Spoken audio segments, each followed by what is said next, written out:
Coming up next on the Passion Struck podcast. It's not just about avoiding the worst things, but it's about actually going to the things that we actually want, which is difficult because we have to be able to be creative and think about what it is that we want and have intentionality behind that. So those two things came together to help me think about a different way of seeing tomorrow and kind of got me into this kind of, again, the term that I don't love, but this kind of classic idea of futuring or being a futurist.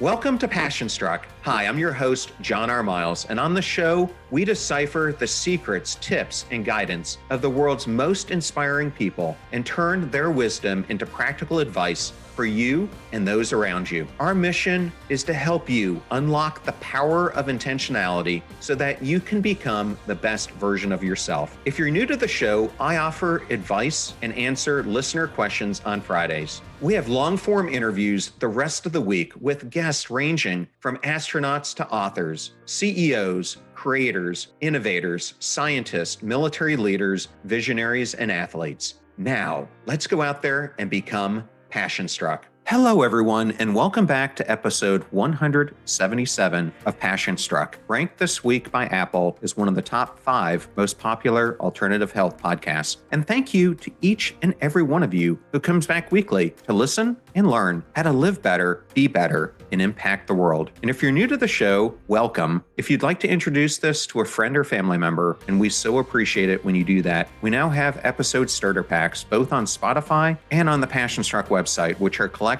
of our fans' favorite episodes that we organize into topics to make it so much easier for a new listener to get acquainted with everything that we do here on the show. Just go to passionstruck.com/starter packs to get started. And in case you missed my interview from earlier in the week, it featured Dr. Ayelet Fishback, who's a professor at the University of Chicago Booth School of Business, an expert on the science of motivation, and we discuss her new book, Get It Done. And in case you missed my episodes from last week, they featured Dr. Valerie Young, who is the co-founder of the Imposter Syndrome Institute and the leading authority on the topic worldwide. We also had on Dr. Kara Fitzgerald, who is a worldwide expert on reverse aging, epigenetics, and DNA methylation. And she talks about how you can reverse your own bioage and increase your health span. And lastly, we had on a very important interview with Rabbi Evremi Zippel, who talks about the 10-year period of child abuse that he underwent, the consequences from it, and how it has now transformed his life into one of advocacy. You don't want to miss any of them. And if you like today's episode or any of the other ones I've mentioned, we so appreciate it when you give us a 5-star rating or review. They go so far in helping promote this podcast and making it more popular so others can learn themselves how to grow more intentional in their life. And that's a great lead in to today's discussion, because what we're going to discuss today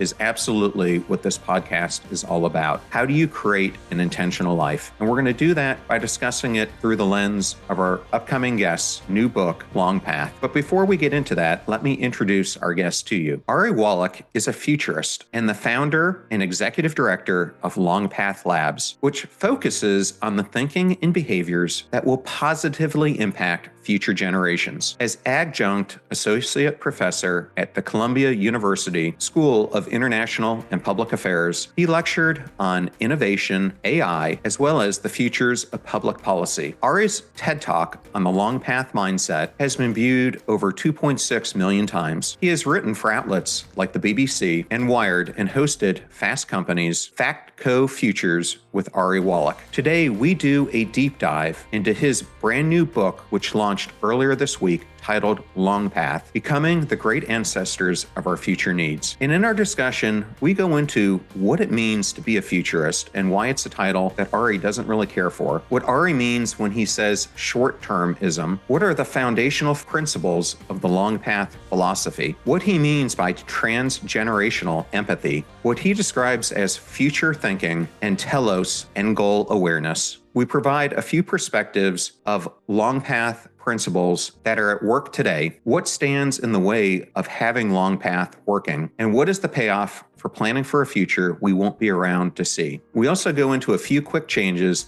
that the listeners of today's podcast can make immediately to shift their own thinking. Thank you for choosing Passion Struck and choosing me to be your host and guide on your journey to creating an intentional life. Now, let that journey begin.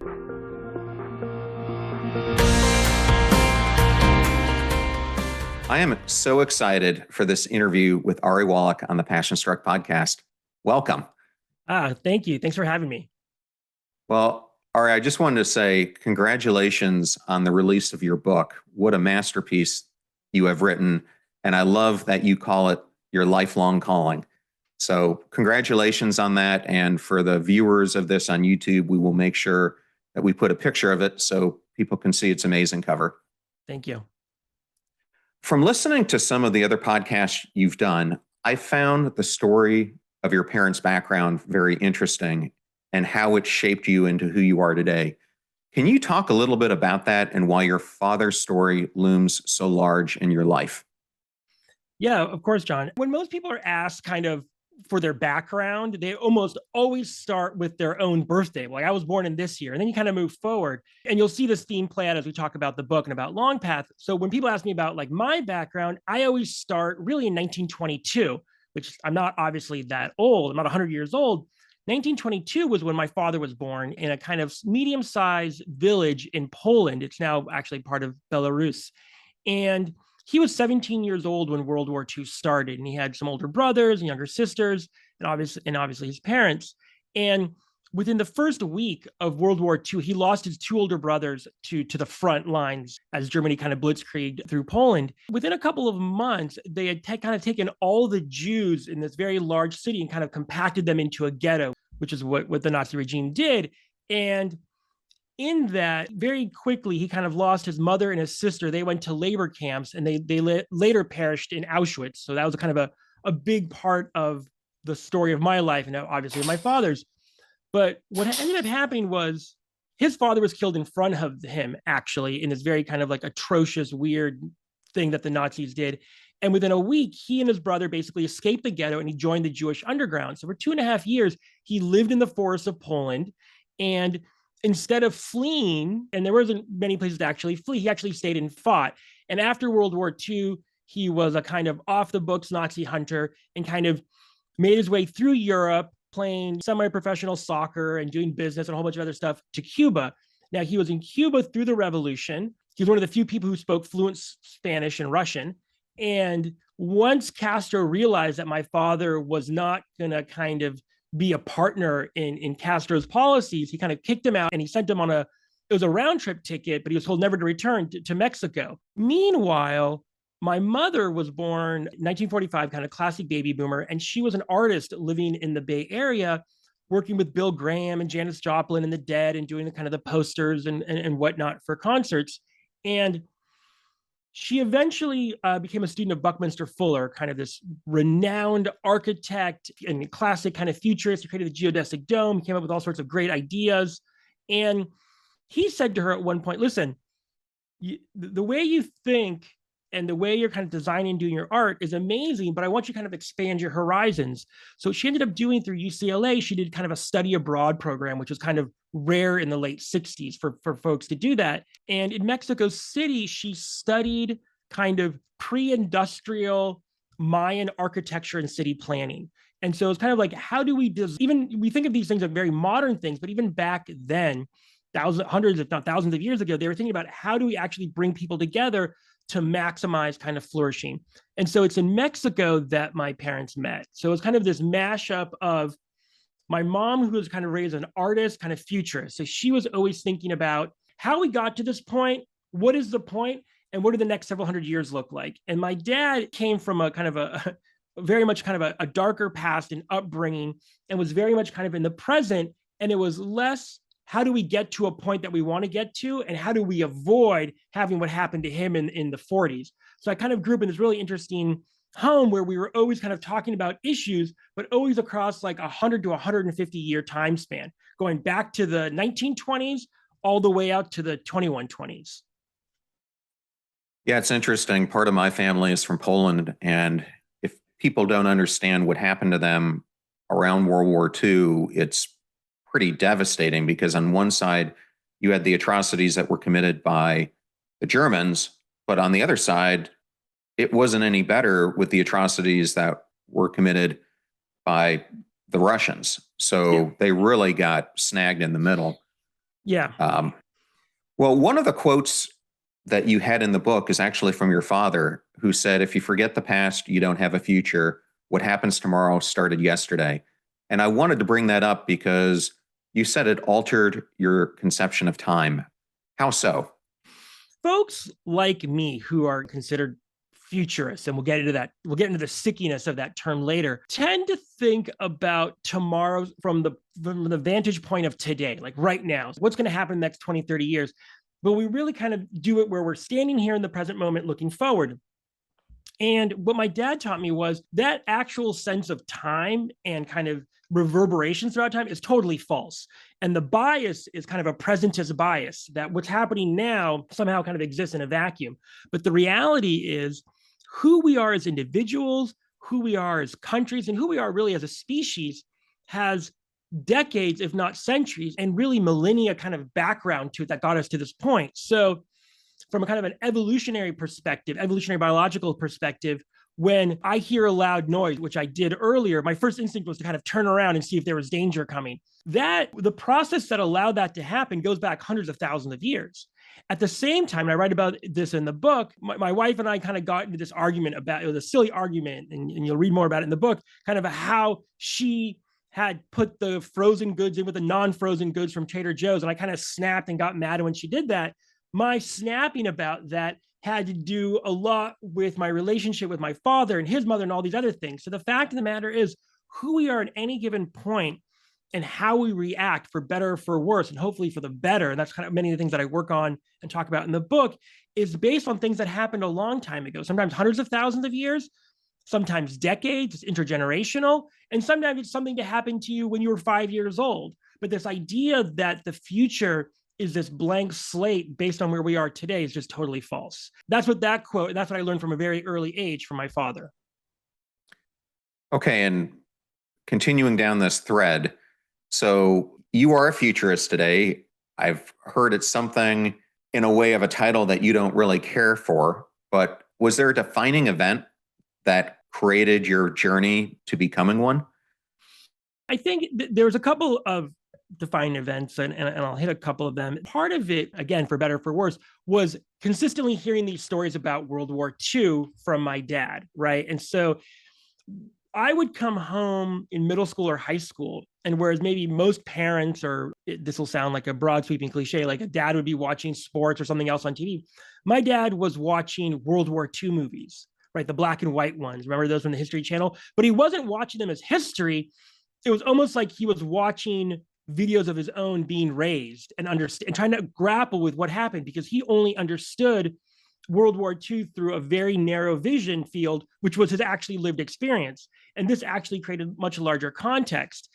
And I remember a series of conversations with him where, and the quote that we just talked about was in one of those conversations, where he kept saying, we heard the stories in the 1930s about this kind of rising authoritarian figure in Germany. We heard these things that were happening, but we didn't do anything. No one thought that future could happen. Like people would kind of talk about it, but no one would actually activate on it because it was out of the realm of the possible. And so I remember in those early conversations thinking, why is it that we get stuck on this kind of official future of what can happen, and we never see these kind of black swan events very early on? So I think those early conversations kind of set the tone for my thinking more critically and serious about what could happen. So kind of the classic scenario planning that we know as futurists. And then the next event was when I was in the third grade, I broke my femur. And back then they didn't do surgery like they do now. So I spent 2.5 months in traction in a hospital bed, followed by 2.5 months in a body cast at home. So that's a long time to kind of sit there and think. There was no internet. We didn't really watch TV. And so these books had just come out called time machine novels. They were kind of like choose your own adventure, but instead of all happening at one time, these books, this time machine series, about 30 books, would always be in a historical period, World War II, the age of the samurai, and you would kind of go back and forth in time, but kind of choose different pathways. And I think it was reading every single one of those books in the set that got me thinking about time and time differently in different pathways. And I think those are kind of the two big events that got me thinking, thinking about tomorrow in different ways and helping people and societies and organizations. I wasn't thinking this in the third grade, is something that speaks to me because it's also very creative. And so on the one hand, from my dad's side, I was kind of thinking like, how do we prevent these worst things from happening, right? Because that's really what I got from my dad, right? Like, how do we go back and think, okay, 1933, these things were happening. How do we see these things so we can bend us towards the positive? From my mother's side, as an artist and kind of as a radical optimist, it's not just about avoiding the worst things, but it's about actually going to the things that we actually want, which is difficult because we have to be able to be creative and think about what it is that we want and have intentionality behind that. So those two things came together to help me think about a different way of seeing tomorrow and kind of got me into this kind of, again, the term that I don't love, but this kind of classic idea of futuring or being a futurist. Well, I like that you brought up The Time Machine because I actually have that first book. And I also have the original edition of a comic book, which was The Time Machine as well. Yeah. So many things that I think we can learn from that series, as you've just pointed out. So in the book, you have a chapter that talks about two gardeners that had a lot of influence on you. And it was interesting for me because in my upcoming book, I have a chapter that I titled Gardener Leadership. But I think it's important that we use this as an example to set up the rest of the interview, because this podcast is all about how do you live an intentional life, which is what a Longpath mindset is all about. We're going to talk a lot more about that. But I was hoping maybe you could introduce it through this lens of these two different gardeners in your life. In the book, I talk about in middle school, there was the gardener who kind of kept the grounds, and I don't mean to make light of it, I don't know if he's a reader or whatever it was, whenever he would kind of mow the big soccer, this is kind of classic Bay Area, California schools with the big couple of soccer fields. And instead of kind of mowing them in a straight line, he would always kind of go willy-nilly. He would do figure eights, he would do all sorts of things. And we were always like, and it was somewhat humorous, but it would be this like uneven field. So you'd be like kind of dribbling with the soccer ball in 1 inch grass and all of a sudden hit 4 inches and then back to 1 inch. And there was never a pattern to it. And for whatever reason, he kept doing this for years. So there's that form of gardening. So patches of weed here, there, the other. And then fast forward to just not that long ago, well, about 20 years ago, which was not just yesterday, I was given the opportunity to study under one of the kind of the lead, really master gardeners who had flown in from Kyoto, from the Royal Temple to San Diego, where I was taking a course on Japanese garden design. And it was both kind of larger tea garden design, but ikebana and also bonsai.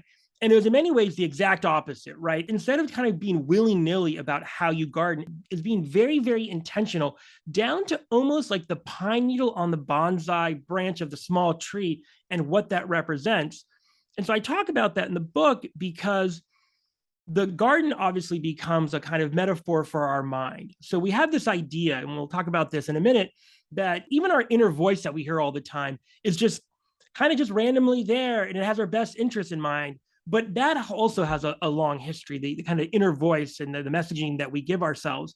And so in the book, I say, look, if you want to think about and develop a strategy for tomorrow that you want to see manifest, you have to decide whether or not you want to be the willy-nilly gardener, or if you want to be like the master gardener. Do you want to actually cultivate with intentionality how you think and see the world in a proper way? A, because it leads to a better present, but B, and in some ways kind of where my interest very much so is how does this help you think about tomorrow and plan for the future in a way that's less about being kind of short-termistic and reactionary and much more towards your own individual long-term flourishing? Really importantly, how does that set up future generations as well? Well, I think you might like this story. I know at one point you considered going to West Point. You ended up going to Berkeley instead. Talk about a complete paradigm shift. Flip, yeah. But I ended up going to the Naval Academy. But as I was reading Grit by Angela Duckworth, she starts the whole book out about talking about West Point. And she uses it as the core example that it was the combination of perseverance and passion that got these cadets to graduation and beyond. And as I contemplated that and I thought about my own experience and talked to some of my classmates, yes, grit was an extremely important part of it.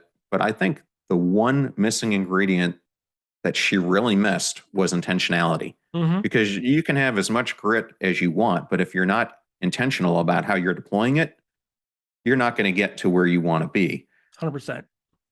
And I think this whole analogy of the gardener is an important one, because if you're a good gardener, you have to be intentional about your choices that you're making, the activities you're doing, and everything that you're doing, or you're not going to cultivate anything. So I thought this example was a really good one to now introduce this concept of Longpath and what a Longpath mindset is. So I was hoping you could explain that and what some of the guiding principles are. For sure. And I'll dovetail a little bit off of this kind of this gardening, because anyone who's gardened knows that you have some big choices to make, specifically when you're planting anything perennial. So anything that's going to keep coming back year after year. So I live in the Northeast outside New York City. So we see kind of plants come up and go down and come up and go down during the winter. And it was that way of thinking. We should think about kind of perennial intentionality, not just in our own life, but also in the lifespans to continue, right? And the generations to follow. And so that in many ways was where the long path and how the long path mindset was developed. For 20 years, I've been working with large organizations, the UN, the White House, State Department, Fortune 100 companies, helping them think about the future. What I found is two things happened over the past several years. One, when they wanted to talk about tomorrow, it went from being, let's talk 20 years out, Ari, to let's talk 6 months out. So I saw this exponential rise of short-termistic thinking, and I was trying to figure out, okay, short-termism is, as a human, we're hardwired for it. I mentioned this earlier. If John and Ari are walking through the Serengeti and a large animal with big teeth comes after us, you and I don't sit down and have a long dialogue. We react and we do something about it, right? So we want that fight or flight response that's kind of in the amygdala. It's okay. It's what got us here, and it's something that we want to be able to leverage. The problem is when it becomes hyperactivated. So why does it become hyperactivated? Well, mostly when we live in a kind of perpetual state, either of fear or anxiety. Now, what brings that about? So yes, a lot of people talk about social media and technology. That obviously plays a role in kind of triggering that cortisol response, that constant ampness. But I make the argument in the book that what we're going through right now, especially kind of in the global north, in the West, is what I call an intertidal. So intertidals are these kind of moments between what was and what will be. And so in our personal life, we have intertidals all the time when we go through kind of significant life transitions and moments, the passing of a relationship or the passing of a parent, for instance. We're going through that at a kind of civilizational level. And what that means is the old stories and narratives about how the world works no longer work for us. And so specifically, this intertidal is the transition out of probably about 400 to 500 years of where we've been as a society in terms of how we think about how the world works. So that's obviously coming from the Renaissance, it's the Enlightenment, it's the rise of industrialization, which means at its core, if you break down individual components, if you take a complex system and you break it down in individual pieces, it'll tell you how it works. But any doctor or biologist or someone who really thinks about leadership will tell you that's not actually how the world works. So what I found was we're in this intertidal moment, kind of a breakdown of trust, rapid climate change, people not being sure about what tomorrow is going to look and feel like. And so that leads to kind of a heightened anxiety. And so in working with clients and organizations and different folks, I realized we needed a framework to help us kind of navigate this intertidal. But the best way of thinking about a framework is really through a mindset, which is kind of the set of assumptions that we operate and go through the world with. And so the genesis of Longpath was, as a strategist, was thinking like, okay, we have this problem. We're in an intertidal. We want to successfully navigate it. How are we going to do that? Mindset thinking, if you will, is the best way to do that. Where Longpath came from, if we think about Longpath as almost an applied mindset to help leaders and everyone basically live with intentionality in our current moment in a way that doesn't just help Ari and John in this current moment, but from a kind of a normative and an ethical perspective, help us set up future generations. Why? Because A, they need all of our help right now because they can't vote because they're not here. And they can't take action. So we need to do it on their behalf. But B, potentially even more importantly, acting in such a way that has high regard for future generations, which could be hundreds of billions, if not trillions of Homo sapiens over the next 10, 20, 30, hundreds of thousands of years, actually gives intentionality to the moment right now. So it's no longer about how Ari makes it through his day for Ari or how John makes it through his day for John. It's how do we do that in such a way that lives in alignment with future generations, gives us a sense of purpose and meaning, right? Viktor Frankl, Man's Search for Meaning, right? How do people make it through traumatic moments? He obviously wrote about World War II and the Holocaust. He said he found, and this is the basis of his logotherapy, was that people who had something to live for were the ones who were able to flourish in the moment. And so Longpath gives us something to kind of live for that's beyond ourselves, which is how do we ensure future generations flourish? So that's the background on Longpath. Now, what are the three main components of it? So the three components are futures thinking, so that's future with an S, transgenerational empathy, which is almost like a therapeutic component, and telos thinking, which means ultimate aim and goal. And so those three pillars, when you work with them and do the work, and this is kind of the middle section of the book, are what kind of shifts you from a short-term reactionary mindset to a long path mindset. Does that all make sense so far? Yep, it all makes sense. So let's start with futures thinking. So more often than not, and this goes to why I have issues with the term futurist, because when you say, oh, I talked to a futurist, I'm a futurist, people have this idea that what the futurist is going to do is prognosticate or predict what's going to happen tomorrow. It's a singular point we're heading towards. So once every couple of days, I get invited to be on a panel, the future of X, the future of cars, the future of love, the future of money, the future, but it's always in the singular, as if there's only one future. Now, what that does is it creates a kind of aperture cone so that there's nothing else that you can do outside of what that official line is. That official future is what I talk about in the book. Now, there's a reason we all need an official future. To be totally open to anything happening tomorrow at an individual level, it's nice. It's like, oh, I could do this, I could do that. The future is full of possibility. At a societal level, it leads to kind of chaos. So there needs to be a story about where we're heading.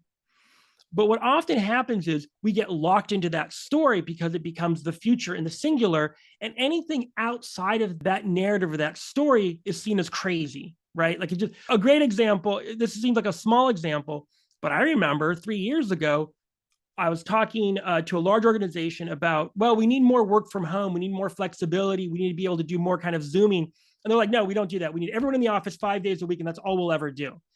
And then we saw it get radically disrupted. Lo and behold, there was now a different future about what could happen, but we were so kind of cognitively locked. So futures thinking is an acknowledgement there are different probable futures that we can go towards, but that it kind of opens up this cone. It's called a Voros cone. It's in the book about different directions that we could go into. Now, it doesn't mean we can go willy-nilly and decide, well, in this futures landscape, John and Ari are going to live a castle in the sky, and that's the futures that we want. Like potentially, and that may be out, that starts to get kind of improbably out of the cone.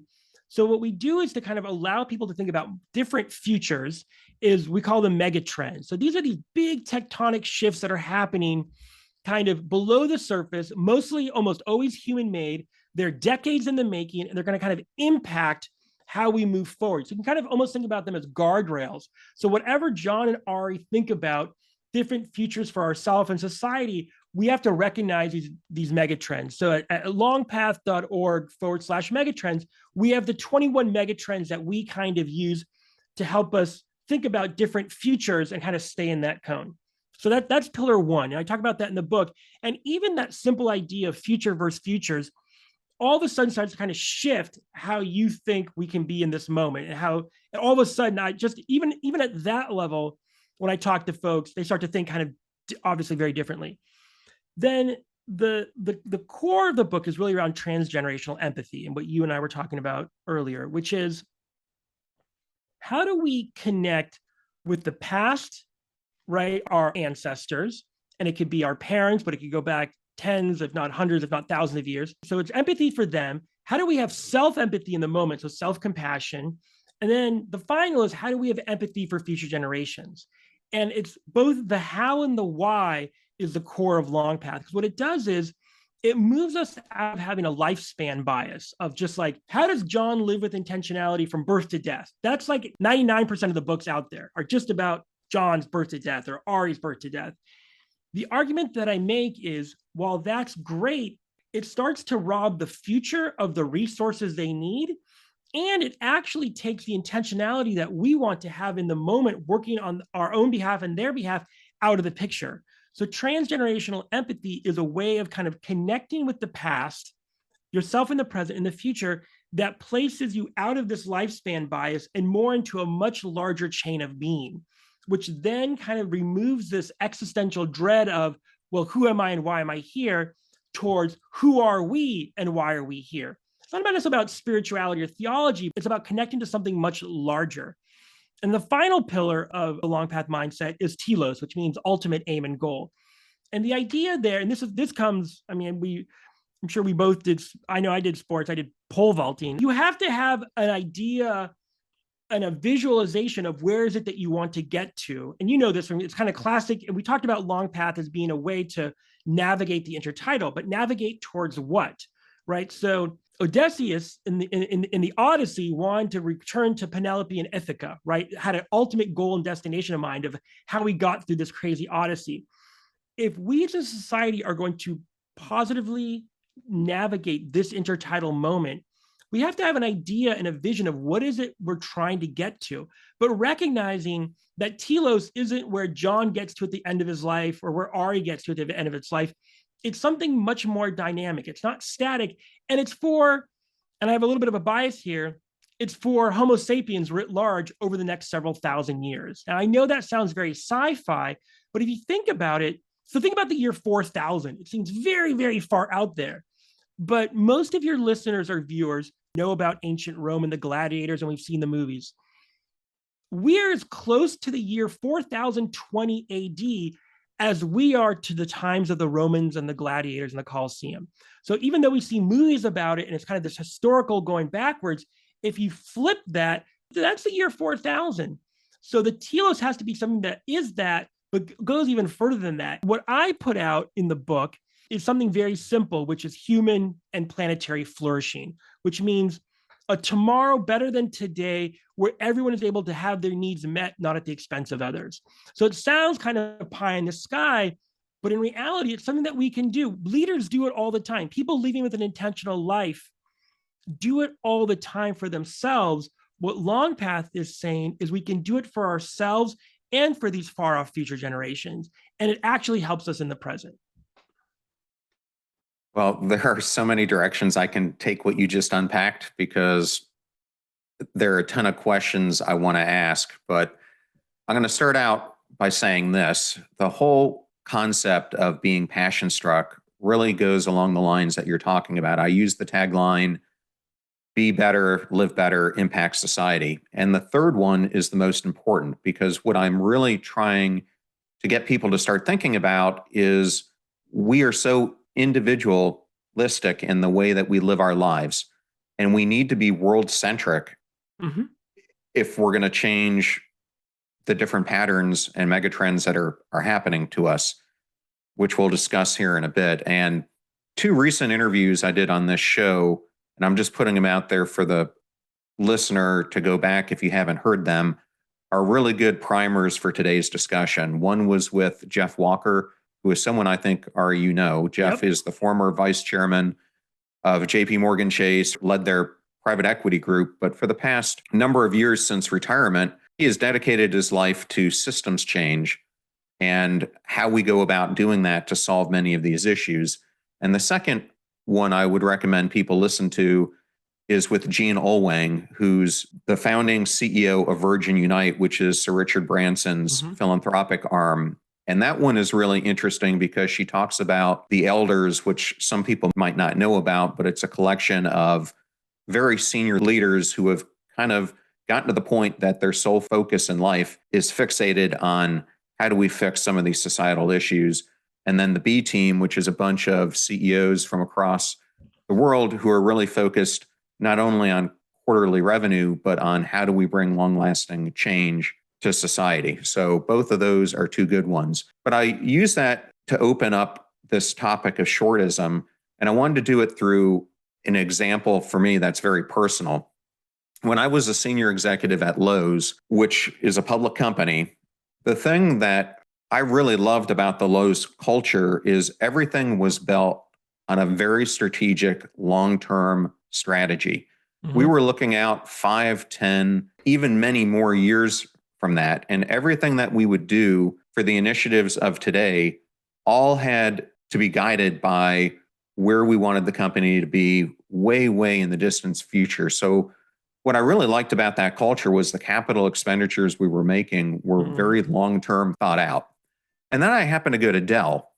And at Dell, another public company about the same size, our strategy existed in the next quarter. I mean, we Mhm. were barely looking out 6 months. And I've never been in a culture, especially when you're leading the technology organization, where so many projects were started and stopped for no apparent strategic reason. And it really showed me kind of a clear example on the importance of long time thinking, futuristic thinking, versus the shortism that you bring up throughout the book and you've brought up earlier today. So, long worded intro to this, but my question for you was, how do you recommend people shift their mental modes about the short term? I mean, it was a perfect intro, right? Because this is what we face all the time. We'll talk about the book. I know this sounds self-referential, but the book is called Longpath, Becoming the Great Ancestors Our Future Needs, right? An antidote for short-termism. Carefully thought out all of that. What does it mean to think and act like a great ancestor, first and foremost? And it means that you're acting in accordance with the needs, and we know this from the Iroquois Confederacy, there's this idea of seventh generation, right? Act as if though all of your actions will have, and think about the ramifications they will have on the next 7 generations, right? So a lot of what's in Longpath is not necessarily new. It's my kind of study and understanding from a lot of different wisdom traditions from around the world. And so from looking at those kind of wisdom traditions, shifting from a short-termistic to a long path, or we say long-term, but a long path mindset, first and foremost is what I call the kind of the ABCs. So it's awareness, beliefs, and cultivate. And this goes to the kind of the gardening that we talked about earlier. So first and foremost, it's being aware that you're in that situation. It sounds silly, but first and foremost, kind of recognizing the role that short-termism plays in your life, keeping your daily life, how you parent, or how you're a partner, or how you are in business and work. And it's interesting when I have these kind of conversations with leaders around the world, what I take for granted is that most people aren't kind of constantly scanning for short-termism in their life. But once you've heard this or you read the book, all of a sudden you'll see it kind of playing out everywhere. So it's just becoming first and foremost kind of aware of it. As you were able to see that between Lowe's and Dell, but most folks are kind of, we're so stuck in this presentist moment where kind of everything's happening all at once because of technology and this intertidal moment. It's like we live in a hall of mirrors. We don't realize the role and impact short-termism plays, specifically because we have a culture built around it, the quarterly earnings reports, the fact that I get notification on an app if my daughter misses an assignment by 30 seconds, and I get like almost every day updates on her work. We've moved into an overly kind of metricized world that amplifies kind of short-term behavior and thinking. So again, it's that awareness.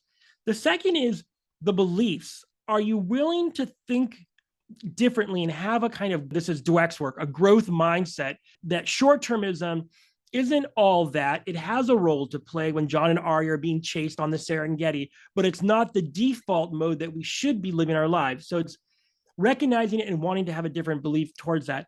And then the final is kind of cultivating that garden, cultivating that intentionality and that mindset. Now, the book is in many ways all about the C, cultivating that mindset. And so there's a series of kind of exercises, almost a dozen of them in the book, that really help you shift from short to long term.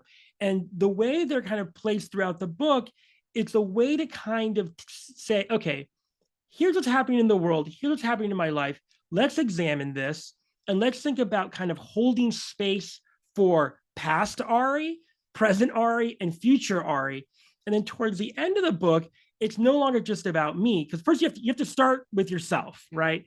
And then in the book, towards the end, we start talking about how do I cultivate space for thinking about ancestors writ large, those around us in the current moment, and future generations that aren't Ari.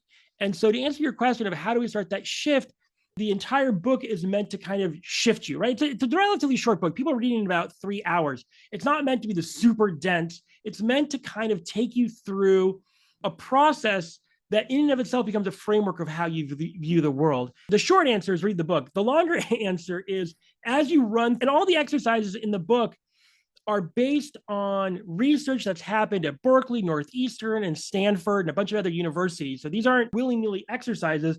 These are ones that I created based on kind of the leading edge of research on everything from temporal discounting. So for anyone in business knows, we often put a discount. We'd rather get $1 now than $2 in the future. So because we discount the future, but we do that to the detriment of ourselves in the present. So we take the research, let's say in temporal discounting or mental time travel, and we apply it and make it part of the exercises of the book that help people create that shift. So again, this is all kind of based on neuroplasticity. We can actually change. It's not just kids who can think differently, it's us adults as well. So in the book, you kind of go through that process of creating that shift. Yes, and I wanted to perhaps take the audience through one of those exercises. As you said, you have a bunch of them, but I recently interviewed Dr. Casey Holmes, who was formerly a professor at UPenn. She's now at UCLA, but she has a new book coming out called The Happier Hour. And in that book, she talks about a eulogy exercise. You mentioned something similar in your book. Can you describe it and how a person could use it? Yeah, so we can talk about death at any point if you want to, because it's a part of the book, because part of what prevents us from thinking about futures beyond our own lifespan is we come up against the obvious roadblock that, or cognitive roadblock, is that we have to actually reconcile and think about our death, right? Which is very difficult for most of us, because in Western society, we do everything we can to push old age and death out of the room. And so we're kind of always in our perpetual 20s. So I recognize that even us going into this kind of eulogy exercise is difficult because we live in a context that even doesn't even like to talk about it. And I talk more about why we don't like to talk about that in the book. In terms of this, and by the way, I use this all the time with leaders. I say, okay, if we are thinking about your obituary, in one's own obituary, the first paragraph is going to be about who you were and kind of the classic thing. The second thing are those who you kind of left behind. The third is going to be about what you did in the world and how it changed the world. And so it's a very simple exercise in the book, which is kind of eulogizing your ventures. If you think about anything that you're working on, does it make it into that third paragraph? Yes or no? If it does, what was it that helped you put that? Why was that so important? And if it doesn't make it into that third paragraph, I don't mean necessarily the project you're working on this week, but the larger work that you're doing. If it doesn't make it into that, should you be doing that? Now, I recognize it's a privilege to even have that conversation when a vast majority of people on the planet are just like day to day, hour by hour. But if you're in a place of privilege where you can start to kind of think about this, are you working on something that should be in that? And if not, maybe you should rethink the things that you're working on so that they make it in that third paragraph and your descendants who are reading it have a better understanding of why you did what you did and why it was important to them. And if you can't answer that in the affirmative, it's a good way of kind of checking yourself as to whether or not you should be doing it. Okay, well, I have a great follow-on question to this. And I know you're a study of the Stoics, I think similar to me. And Epictetus said, nothing great is created suddenly, any more than a bunch of grapes or a fig. If you tell me you desire a fig, I answer you that there must be time. Let it first blossom, then bear fruit, then ripen. And so my question looking at that quote is, how does taking this long path approach to life help us prioritize what truly matters, which you were just talking about, and recognize what doesn't?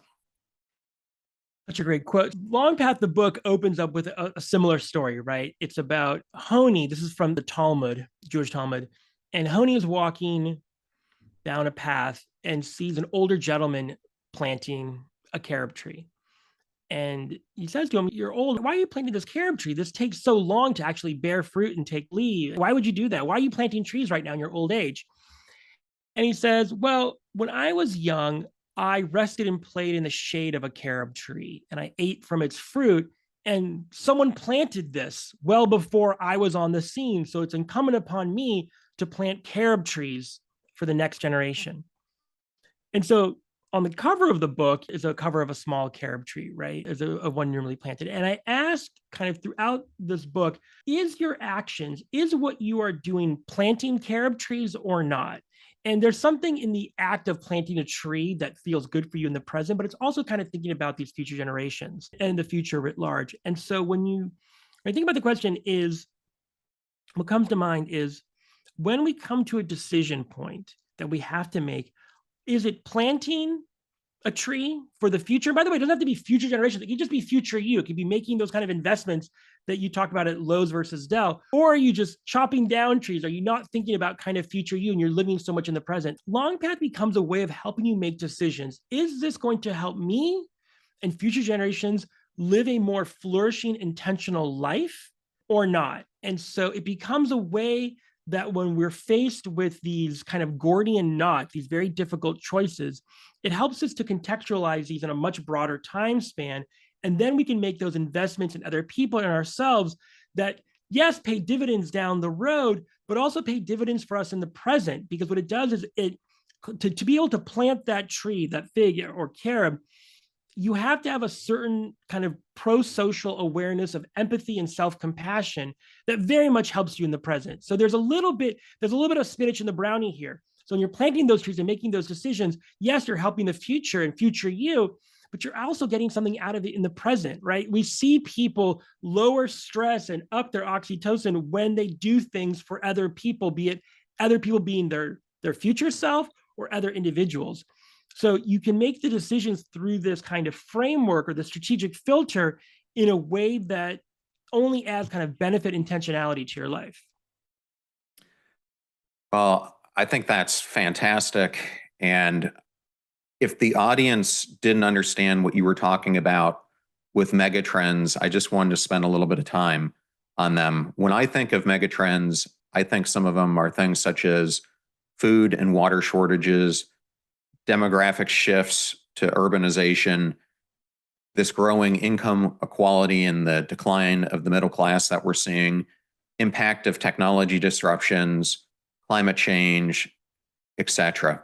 And then this huge rise of pandemics because we're infringing on environments now that we've never touched before, which is opening us up to lots of new diseases and other things. So this is all what you mentioned is this intertidal.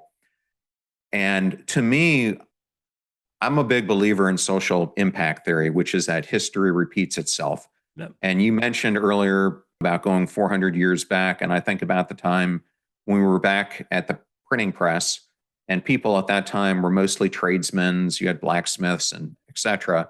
And I think we're going right back in that direction because we're entering this time where if people are not seeing the reality of it, 400 to 700 million jobs are going to be displaced, which means you're going to have no other choice but to relearn and do it on a much more frequent basis. So I think what's happening to us now that is so different is you've got all these megatrends, but they're all colliding. And it's creating these huge shifts in what you describe in the book as an earthquake. And so my whole thought process around this is how do we shift this mindset of individualism that is causing many of these megatrends to occur and has permeated society to one of transgenerational concern? And what are the steps that you outline to do that? Yeah, it's fascinating. So all the megatrends you list are many of the ones that we also think about, and you are correct in that many of the megatrends. But by the way, megatrends are not necessarily. Oh, we should almost see them as in some ways somewhat neutral, right? Because they can be positive or negative. Increased urbanization could lead to a decreased carbon footprint as a society, but it also leads to other things. So they can go up and down in terms of their impact. Your analysis is correct. The question, which is, how do we shift from a me culture to a we culture, right? It's like literally just literally switching the M upside down becomes a W. And your analysis is correct. And then, so what I want to add is the historical component. Remember, I talked earlier about the past 400 years kind of us kind of breaking things down from very complex systems to their individual components.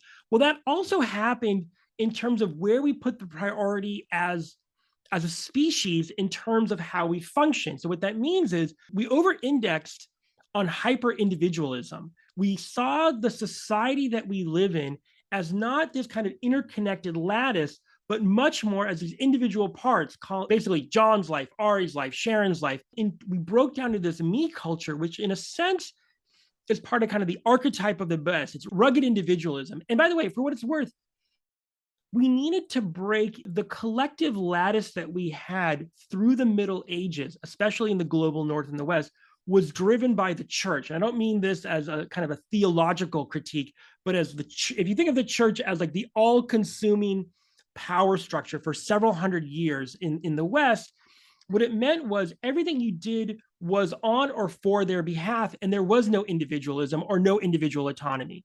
And so the Enlightenment kind of broke that up and allowed us to be individual actors, which was great because then John could pursue his interests, Ari could pursue his interests. But what we lost when we threw the baby out with the bathwater was a collective sense of meaning and purpose.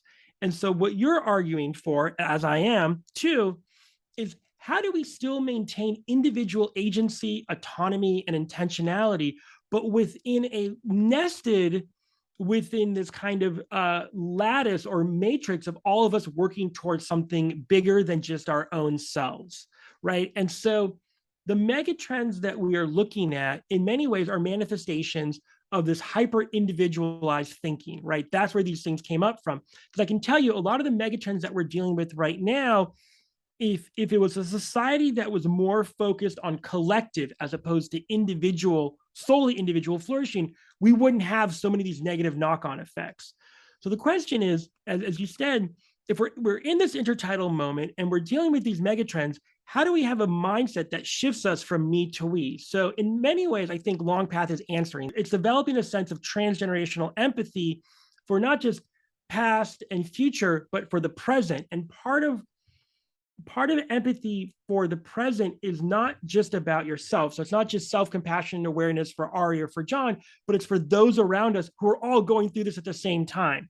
And so what Longpath thinking and acting does, and in many ways kind of what you're getting at is living Longpath, is takes us out of these individualized silos that make these megatrends become overly negative and turn them into positive, right? So it gets us actually thinking from a space of how do we all flourish in the present as opposed to just compete with one another, which is that competing with one another, that like free market on overdrive, which is a natural manifestation of the past 400 years.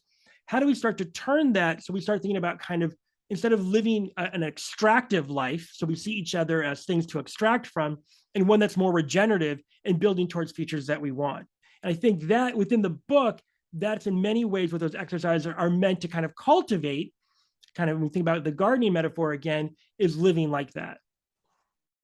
Well, listening to what you just said, my mind went right to Joseph Campbell's The Power of Myth. Mm-hmm. And if the listener hasn't read that book, it is, to me, one of the most important reads you can do, because in it, he lays out that many of these religions that are here today, whether it's Buddhism, Muslim, Judaism, Christianity, Catholicism, they were all these frameworks that were introduced to guide society around them. And as he alludes to, and this was written back, I think in the late 70s, early 80s, we haven't had a new framework in thousands of years. Yeah. And so because of that, no one can relate to the frameworks that are here today because they were built for people thousands of years ago. And so I think you're really on to something here with this framework that you're discussing. And it doesn't have to be a religious framework. And in fact, if you look at the growing populations, less and less of them are following theology. And I think it's because these theology that's out there is becoming something that they can't comprehend or doesn't or relate to. They were frameworks that were developed for a time that we are no longer necessarily in. Longpath is kind of a framework bespoke to this moment, but to your point, it's not religious. It's not theological. It's very secular. It's interesting. I've been in conversations over the past couple of weeks with rabbis and priests and imams who've all said the same thing, because I've given them advanced copies and they're like, this is great. I can actually take this Longpath framework and use it to kind of co-innovate the framework that I've been using that's thousands of years old. So Longpath it can be a standalone framework, but it can also be one that can be kind of incorporated to different kind of religious practices. I'm not making an argument that it's supposed to replace anything, but it's almost like scaffolding for however you're thinking right now, that in many ways kind of amplifies your empathy and your ability to kind of navigate this moment. And you're right, look, part of what happened as we are moving out of this kind of this 400 years that we've been in is, and I talked about this earlier, when we kind of when by the way, very much focus on science and still am. So what happened was when we decided that God was dead and we kind of eradicated the mystery that we got from religion in terms of giving us bigger ideas and kind of answering meta existential questions, we created, and we basically killed God in that sense. We created a God-shaped hole in our life. And that hole is very specific. It's almost like a lock in a certain sense. And to your point, one of the megatrends that we have at Longpath is the rise of spiritual but not religious as kind of a larger cohort. And so what we have to do as a society is we have to figure out, how do we fill not that hole with a new God or a new religion, but recognize that there is an intrinsic longing for something bigger than ourselves in our own lives. I'm still a practicing Jew, but like some people don't necessarily still practice religions, and they're looking for a framework to connect into something that isn't theological. I'm not saying Longpath is it. What I'm saying is, as a society, we have to start thinking about moving forward into the future in a way that meets our existential needs beyond just the overt secular. And so Longpath as a mindset is not an attempt to fill that hole, but it's an attempt to get people thinking more seriously about what is it that they need to become more connected, not just to their own life, but to those that came before and those that will be coming after. And so I think you're right. Joseph Campbell kind of gets at the bespokeness of those old frameworks. And at the same time, we have to recognize that we need new ones and many new ones if we're going to navigate this moment. Yeah, what's interesting in the book I've got coming out, I've got another chapter that's the 5 plateaus on the journey to becoming passion struck. And there's so many overlaps between becoming passion struck and Longpath. And the highest level, I don't call it passion struck. I call it a term I've created called a creative amplifier. And it coincides with chapter 4 of your book. And it's really, how do you learn to flex our future capacity through creativity? Mm-hmm. And I think you're thinking the exact same thing. So I wanted you to kind of discuss that through the lens of what happens over this next period of time that we're in will decide the fate of the entire species by the choices that we are making right now. Yeah. So what I talk about in the book is this term, and I referenced early on about my mom was kind of studied under Buckminster Fuller for a while. And so Buckminster Fuller was asked by the US Navy in World War II to help it with a challenge. And the challenge was that as the ships were getting larger, it became more and more difficult to actually steer them, because you needed these massive rudders for these quarter-mile long cargo ships. What that required was a whole bunch of hydraulics that could no longer fit in the ship. So they were now limited by how big they could make the ship because of the rudder on the back. They couldn't mechanically make it work. He came up with this idea called the trim tab, which was literally, instead of having a 20-foot rudder, you could now have, let's say, an 8-foot rudder, but to turn it, you attach just like a 4-inch piece of metal at the very end, which was the trim tab. And so by just shifting this 4-inch piece of metal at the end of the rudder, it created a negative pressure gradient that would turn the entire rudder itself. So you no longer needed massive hydraulics for the big rudder. You just needed a little bit to turn that small thing, that trim tab. And so Buckminster Fuller believed in the power of trim tabs so much that on his tombstone, he wrote, "Call me trim tab," which meant that in our lives, the actions that we take, even if they are seemingly small, when they reverberate over time, they can actually have massive dramatic impacts and effects.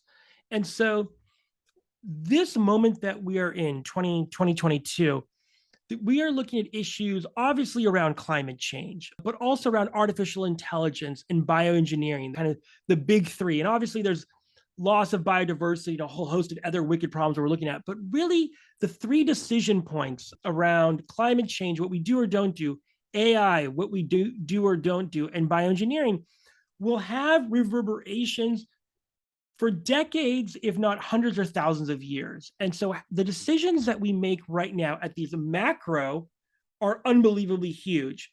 Now, I talk about that in the book, but I think what you're getting at is also the next step down, which are the actions that we take at the trim tab level that John, that Ari, that our listeners take, that while they may seem small, how we interact with people, how we are in meetings, the little things that we do in aggregate, as those happen across millions, if not hundreds of millions of obviously billions of people, those will actually shift and change the future. So those first three examples were these kind of big external megatrend decision points that we have to make.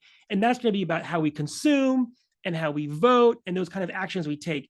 But I'm making the argument in the book that it's also the how we live our life with intentionality towards ourselves and future generations that in aggregate, so if you think about the millions and billions of trim tabs, which are us as individuals, those will have massive knock-on reverberation effects for the next hundreds, if not thousands of years. And so we have to be very creative about how we do that in terms of, I'm not talking about necessarily organizing the billions of us into a massive trim tab, but how we decide to live our moment-to-moment life with that intentionality will dictate the ultra long term for our species. I don't know how I could possibly say that any better. I think that was great. And I also liked in your TED Talk, which I encourage any listener to watch, it's got over 2.5 million views. You talk about the need for moral evolution to be as prevalent in our mindset as technology evolution, because it's going to impact descendants, as you just said, thousands of years from now. So the listener has heard a lot about this topic all today. What is the payoff for them for planning for a future they won't be around to see? Look, there's the payoff. So there's two payoffs. There's the payoff that you won't be around to see, right? So what is that payoff? If the question we're asking ourselves, and we've continuously been asking ourselves for thousands of years, is who am I and why am I here? And if you want to answer that question solely for your own life, then there are a set of decisions that you can make, and that, to be honest, most people make. If you want to see yourself as part of something bigger, what I call in the book the project, which is really kind of Homo sapiens over the next several thousands of years, the trillions of us to come. If you want to see yourself as part of that and taking actions on their behalf, what ends up happening is you get immediate payoff in the present. So this is a little bit of a kind of a look behind the curtain of Longpath. Because when you start doing that and you start viewing your decisions through that strategic filter, what ends up happening is, and I've seen this in my own life, I've seen this in people who read the book and have been kind of practicing the Longpath mindset for a while, is a decrease in the anxiety, in the tension of living a life that now has purpose for something bigger than yourself. And so the immediate payoff of making decisions for future John, future Ari, future generations is that you are now finding that the things that you do and the interactions that you have with yourself, your own inner voice, with other humans, the things that you consume, the ways that you vote are no longer just about you. And what that means is you're no longer alone, right? The kind of the underlying dread of the moment is loneliness. And by the way, you can be lonely in a room of 100 people, but what actually making decisions with the intentions of future generations is you're no longer alone, because you're no longer alone temporally across time. You see yourself as part of this chain with those that came before us for thousands of years and those that will come after us for thousands of years. And if you start seeing your day-to-day life like that, the immediate payoff is you are now connected to something bigger than yourself. And I will argue that we have been missing that for a while in society, because we have been told it's all about John, it's all about Ari, buy this, do this, it's you, you, you. And that leads to a very kind of isolated way of viewing the world, because it all becomes about the ego and the kind of that you are the most important thing that has ever existed and that should ever exist. And look, there's a biological reason and imperative for that, for genetic fitness.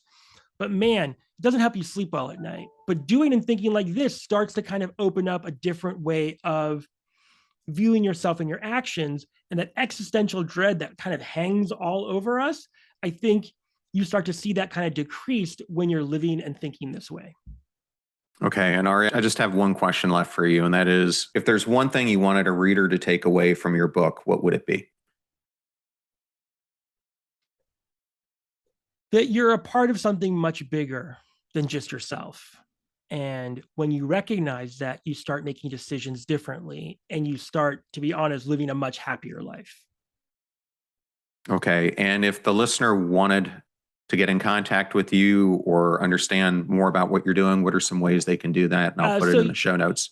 You can go to longpath.org. You can sign up for our newsletter. We're going to start actually having more live events as we get through this latest variant. We were doing that before COVID. We're going to start doing them around the country, around the world. And if you're on social, RAW at Instagram will be kind of where you'll see updated things and you can kind of connect. You can connect through Instagram or through the website. Okay. Well, Ari, thank you so much for sharing your incredible new book with us. Congratulations on its launch and hope to stay in touch. We will. Thank you so much, John. I absolutely love that interview. What a great one it was with Ari Wallach. And I wanted to thank Ari, Dalen Miller, and Harper One for the honor and privilege of having him here on the Passion Struck podcast. Links to all things Ari will be in the show notes at passionstruck.com. Please use our website links if you buy any of the books from the authors that we feature on the podcast. Any proceed goes to supporting the show. Videos are on YouTube at John R. Miles, where we now have over 370 of them. Advertiser deals and discount codes are in one convenient place at passionstruck.com/deals. Please consider supporting those who support the show. I'm at John R. Miles, both on Twitter and Instagram, and you can also reach me on LinkedIn. And if you want to know how I book all these amazing guests, it's because of my network. And my biggest advice to you is go out and build yours before you need it. You're about to hear a preview of the Passion Struck podcast interview I did with Alan Stein Jr., who is an experienced keynote speaker and author of the books Raise Your Game, High Performance Secrets from the Best of the Best, and Sustain Your Game, High Performance Keys to Managing Stress, Avoid Stagnation, and Beat Burnout. The one thing I've noticed among all high performers is they have a very strong reverence and respect for the fundamentals of their craft, the building blocks, the basics. They don't try to skip steps. Working on mastery of the basics in the unseen hours is something that they do consistently every single day of their lives. A certain level of motivation is certainly important, but it's been my experience, even in my own personal life, that motivation is fleeting. It's like any other emotion. I mean, there's some times where I feel highly motivated, and there's other times where I don't. I want to make sure that I'm showing up as my best self as consistently as possible. So if I'm only showing up as my best self, or I'm only doing what I need to do when I feel like it, or when it's convenient, or when I'm feeling motivated, then my performance is going to be like a roller coaster. The fee for this show is that you share it with family or friends when you find something useful. If you know someone who would be interested in Longpath thinking and many of the concepts and discussions that we went into today, definitely share this episode with them. The greatest compliment that you can give this show is sharing it with those that you care about. In the meantime, do your best to apply what you hear on the show so that you can live what you listen. And until next time, live life passion struck.